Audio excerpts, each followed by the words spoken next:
Assalamualaikum warahmatullahi wabarakatuh. Welcome back to my channel. Pada tutorial uji normalitas part pertama, sudah dijelaskan bagaimana cara pengujian normalitas menggunakan metode one sample Kolmogorov-Smirnov dan Shapiro-Wilk. Pada part kedua, saya akan jelaskan beberapa cara yang dapat dilakukan seandainya data penelitian tidak berdistribusi normal. Sebelum masuk ke tutorial, bagi Anda yang belum subscribe, silahkan padamkan dulu tombol merah yang ada di kanan bawah layar Anda, agar Anda selalu mendapatkan update video terbaru dari saya. Jangan lupa like, comment, and share ya. Siapa tahu teman-teman Anda juga membutuhkan tutorial yang sama. Baik, untuk tahap awal akan dicoba uji data yang sudah disediakan untuk membuktikan apakah data berdistribusi normal atau tidak. Saya akan coba pengujian menggunakan prosedur one sample Kolmogorov-Smirnov test. Oke, saya sudah sediakan data. Silakan Anda inputkan data ke program SPSS.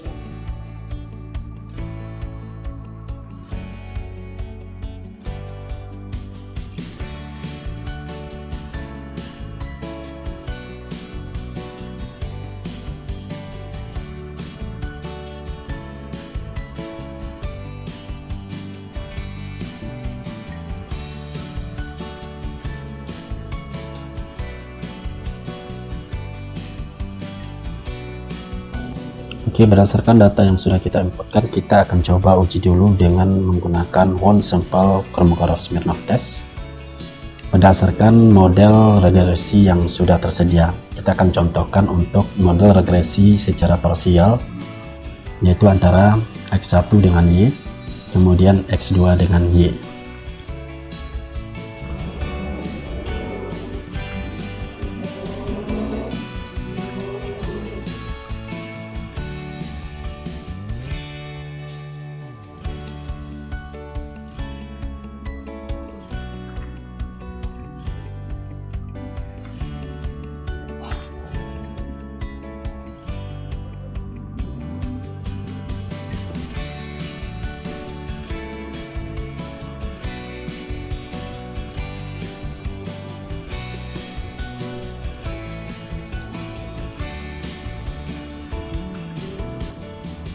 Selanjutnya kita coba juga uji normalitas untuk model yang kedua antara current ratio dengan PBV.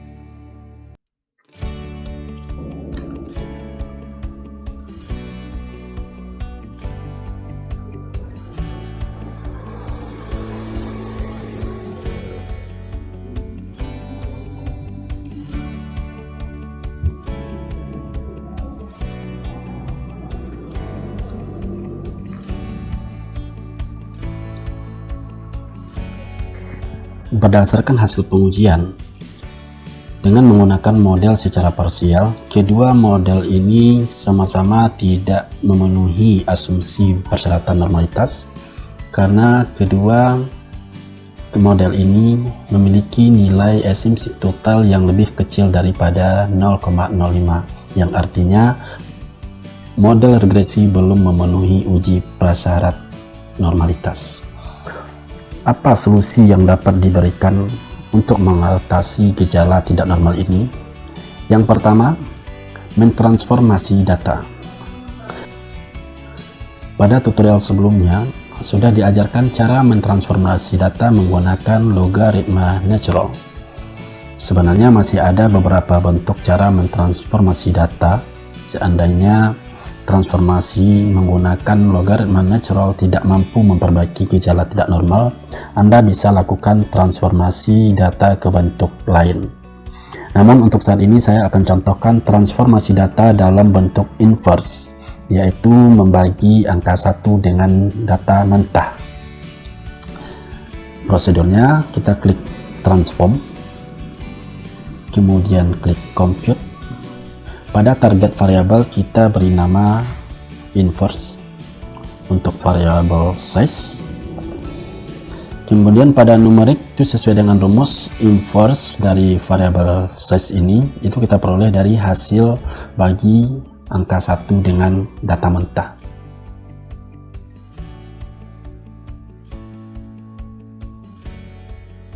Kemudian oke. Abaikan saja outputnya. Secara otomatis di sini sudah memunculkan data dari variabel baru dengan nama inf size. Oke, dengan menggunakan data yang sudah kita transform dalam bentuk inverse, kita akan lakukan pengujian kembali apakah dengan cara mentransformasi data ini bisa mengobati atau memperbaiki gejala tidak normal tersebut atau tidak. Caranya, klik Analyze, kemudian kita munculkan Unstandardized dengan prosedur seperti biasa, regression, kemudian linear. Oke, kita reset terlebih dahulu. PBV tetap kita pindahkan ke dependent, kemudian untuk kolom independen kita pindahkan data yang sudah kita transformasi, kemudian klik save, kemudian kita centang unstandardized, continue, kemudian OK kan. Kita abaikan saja output SPSS. Kita akan uji normalitasnya menggunakan one sample chronograph Smirnov.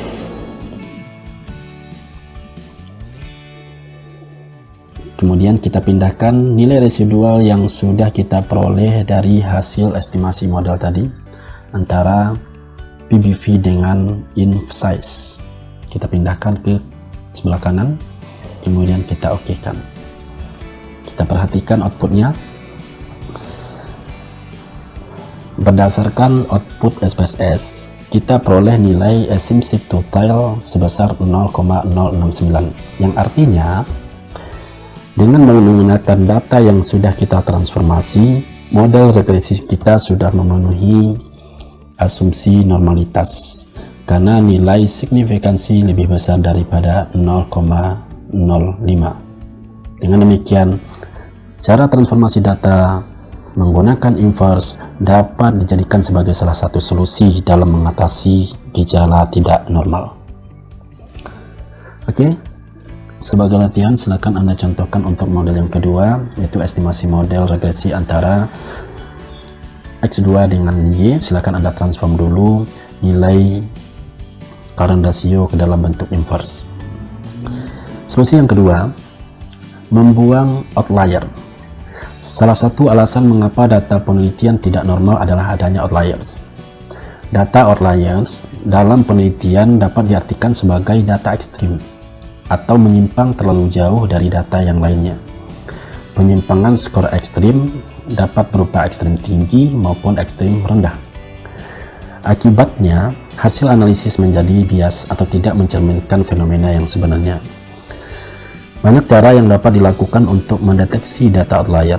Salah satu di antaranya adalah dengan cara mengidentifikasi nilai z-score masing-masing variabel.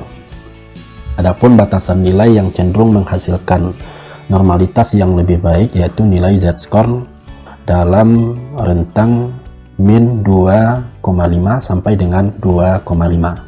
Artinya, nilai z-score yang berada di luar rank ini itu dianggap sebagai data outlier dan harus dibuang dari observasi. Kita akan contohkan membuang outlier untuk model yang regresi yang kedua, yaitu estimasi model antara current ratio dengan PBV. Bagaimana prosedur dalam membuang data outlier?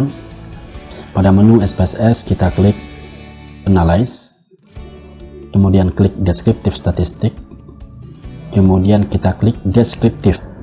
Karena kita mau contohkan untuk model kita yang kedua, kita klik PBV, kemudian klik juga Current Ratio, centang Save Standardized Values as Variables, kemudian OK.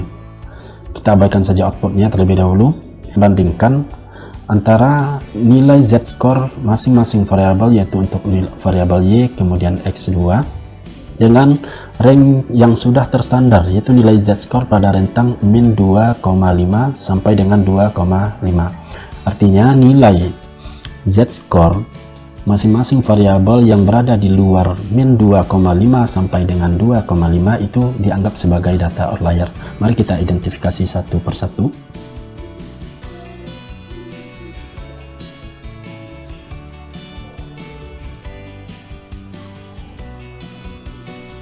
Nggak ada untuk X2 nya.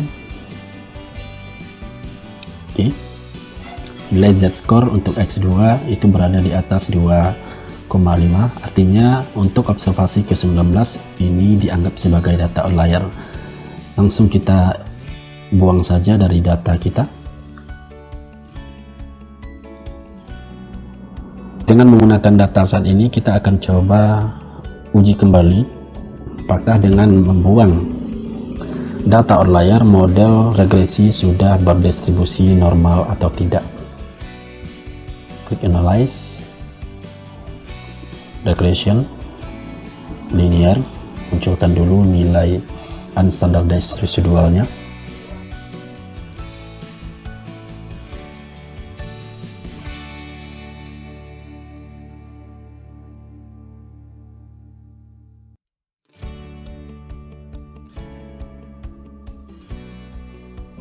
Oke, kita uji kembali.